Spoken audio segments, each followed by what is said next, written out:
समस्याओं पे। अब जनता की फैसले की बारी है और अगर जनता को चाहिए काम तो इस बार 25 वार्ड के सभी मोहल्लों से होगी पुकार कि इस बार चेयरमैन बने हमारे रामलखन जायसवाल। ये साफ बात है।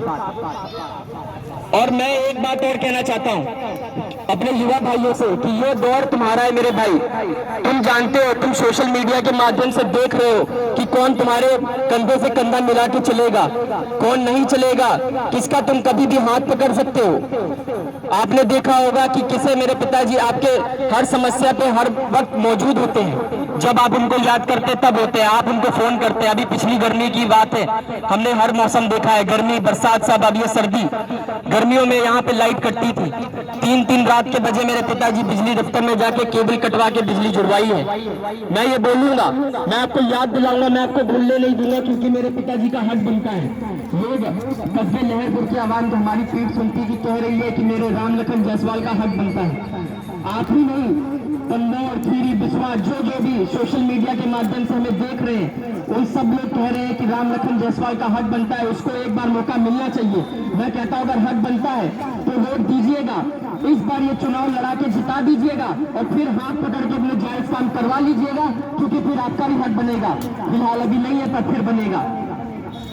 मैं भी युवा भाइयों से बोलता हूं कि आप खुद समझिए मेरे भाई, हो सकता है कि ये मजमा देखा जाए, भोकाल देखा जाए, भोकाल में भी कोई कमी नहीं होगी।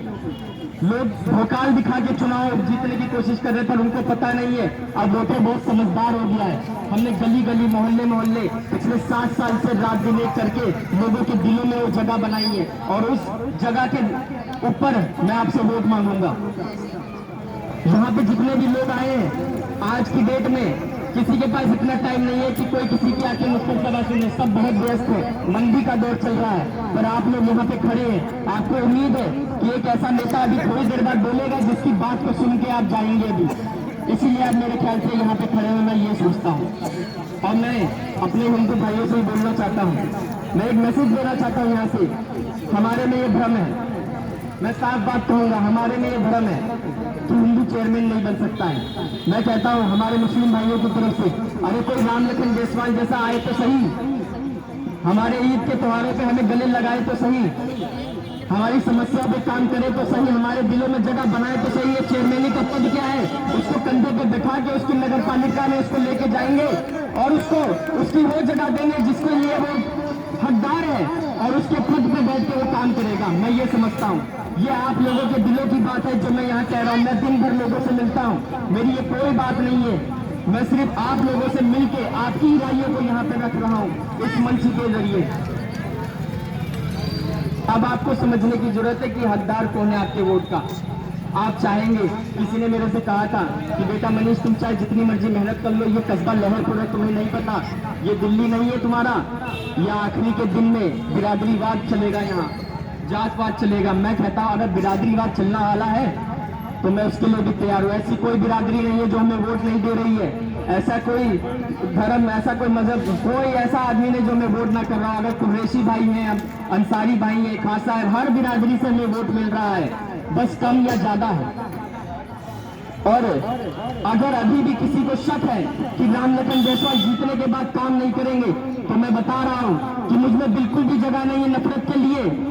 मैं तो हर वक्त मोहब्बत से भरा रहता हूं, मुझे बिल्कुल भी जगह नहीं है नफरत के लिए। और ना मैं यहाँ हिंदू बनने आया हूँ, ना मैं मुसलमान बनने आया हूँ, मैं इंसान की औलाद हूँ, इंसान बनने आया हूँ। मैं यहाँ मजहब धर्म की बात नहीं करूंगा, समस्या क्या है मैं उस पर बात करूंगा। एजुकेशन इज मोर इम्पोर्टेंट, मैं उस एजुकेशन पे बात करूंगा। स्वास्थ्य बहुत जरूरी है, मैं उस पर बात करूंगा। मेरे युवा भाइयों, तुम कहीं भी जाओ, ये 5 साल के बाद आता है तो हार समझ लो, ये मजमा कहीं भी दिखे, ये हार कहीं भी चढ़े, सब भोकाल बनाएंगे, बनाने दो, पर वोट सिर्फ आपका उसी को जाना चाहिए जो हकदार है आपके वोट का, और वो कोई और नहीं है, वो रामलखन जायसवाल है, जो आपके पिछले 7 साल से कंधे से कंधा मिला के चल रहा था। और हक की बात हो रही है तो मैं इस मंच के माध्यम से गुरखेत बाजार से हक बताते हुए मौजूदा चेयरमैन साहब से भी कहना चाहूंगा कि मेरे पिता का हक बनता है। चेयरमैन आप थे 5 साल, तो पिछले 5 साल से मेरे पिताजी एक समाज सेवी की हैसियत से जो काम आपको करने चाहिए थे वो मेरे पिता ने करे, तो उस हक के नाते आप भी मेरे पिताजी को अपना एक वोट दे दीजिएगा। और जितने भी प्रत्याशी खड़े हो रहे हैं, यहाँ जितने भी प्रत्याशी खड़े हो रहे हैं, मैं उनसे भी कहना चाहता हूँ कि आपके मोहल्ले में भी आके हमने लाइट ठीक कराई, आपके मोहल्ले में भी आके हमने गाड़ी साड़ उठवाए हैं, आपके मोहल्ले में भी आके हमने नाले साफ करवाए हैं। उस हक पे भी आप अपना अपना एक वोट दे दीजिएगा अगर हक बनता है। एक और बात आपसे कहूंगा कि पिछले 7 साल से मेरे पिताजी ने रात दिन एक कर दिया है।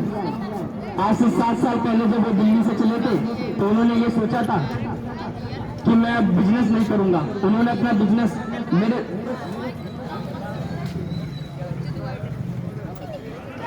आज से 7 साल पहले जब मेरे पिताजी चले थे आज से 7 साल पहले जब मेरे पिताजी चले थे तो उन्होंने कहा था कि बेटा अब मैं बिजनेस नहीं करूंगा, अब आप इतने बड़े हो चुके हैं जो अपने परिवार का पालन पोषण कर लें। हमारा एक छोटा सा घर है, हम 2 भाई 1 बहन है। तो उन्होंने ये सोचा कि अगर मैंने अपने लहरपुर के लिए कुछ नहीं करा, जहां मेरी जन्मभूमि है उसके लिए कुछ नहीं करा, तो मैंने क्या किया। दिल्ली में तो उन्होंने बहुत बड़ा नाम कमाया, झंडा गाड़ दिया है। जो भी स्पोर्ट्स लाइन से जुड़े हुए हैं, जो भी सिलाई मशीन का काम करते हैं, पापा नगर, राजीव चौक, जो भी कारीगर लोग हैं वो सब जानते हैं, सब वाकिफ हैं। और इससे पहले भी वो लोग गए हैं हमारी फैक्ट्री में। मैं आज वही आपको याद दिलाने के लिए आया हूँ। ये 2000 वाला चुनाव नहीं है। सीधे कहूंगा एक गाने के रूप में कि पहले चलता होगा कि दिल्ली से आया मेरा दोस्त, दोस्त को सलाम करो, रात को खाओ पियो, दिन को आराम करो। अब दिल्ली से आया हुआ है मेरा दोस्त पिछले 7 साल से, अब उसको सलाम दो, उसका सलाम लो और उसके रात में कार्यालय पे आओ और दिन में उसके साथ वोट मंगवाओ, क्योंकि मेरे दोस्त का हक बनता है, अगर मैं सही बोल रहा हूँ तो।